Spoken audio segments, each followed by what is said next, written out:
try to remember the first time that somebody told you that you are smart or intelligent. And I want you to get back to who was that person and how did that affect you? What were your feelings and your response to it? That moment in your life is very important because it's probably the moment that has set your mindset for the future, and it's probably the mindset that you still have right now.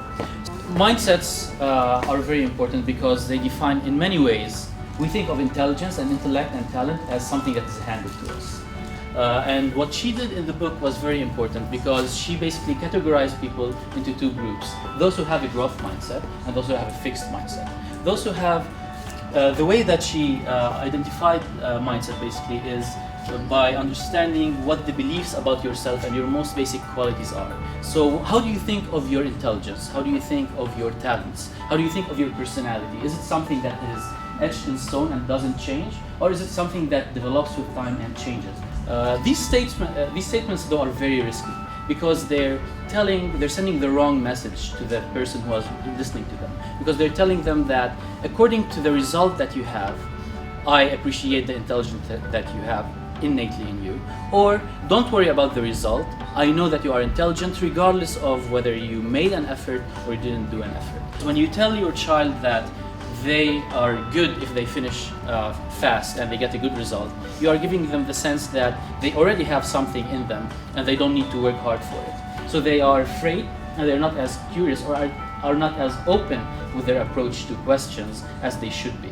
And if you look at people with a growth mindset, as they are getting the feedback and you're explaining to them what they did wrong, their brain is lighting up with activity. If you look at the fixed mindset brain, nothing is going on. So as you are telling them what they did wrong, they don't care. And the reason they don't care is all they want to look at is the result. They're either disappointed in themselves or they don't really know or want to know what they did wrong because they don't care about doing what is right. They only care about getting the result and showing that they are smart.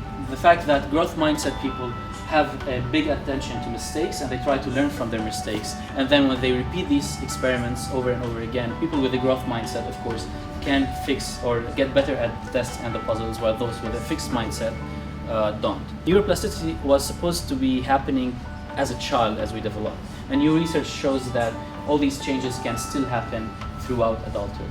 Interventions have shown that this is a study that was done in school children. What happened was they took two groups, hundreds of students took part of it, and for a whole week they explained to the students how brain development happens, how memory processing happens, and how growth mindset means that they have to make mistakes and that only through their mistakes they can learn and get better. On the other group, they only told them about memory and how brain development happens, but they didn't tell them about the importance of failure and doing mistakes. So basically it was a lesson in biology versus a lesson in a growth mindset. And they found that there was a very significant increase in math and verbal achievement test scores in the students who took the workshop on mindsets.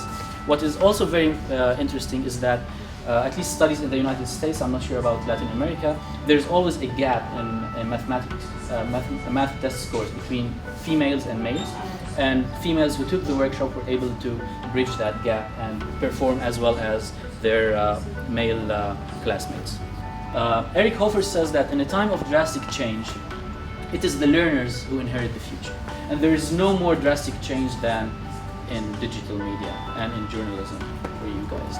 So I just wanted you to ask yourself these questions about how does the growth mindset affect you face stereotype threat, given that you are women in a domain or a field that is dominated by males. So how do you make this shift? The first way to do that, or the first step towards doing that, is to recognize the voice. Recognize the voice that is telling you you're not good enough, that you can't do this, that you're going to embarrass yourself, that maybe you're not going to ask a good question, maybe you can keep it to yourself and try to understand it on your own. Recognize that voice and know that it is normal and that it happens, and the only thing that you can do to face it is to recognize the choice that you have. The fact that you can make that choice. You are not intelligent or not intelligent enough, talented or untalented. It's all in your hands and you have to make the choice. And if you make the choice, you have to fail and you have to make mistakes. Success happens by training and by practice.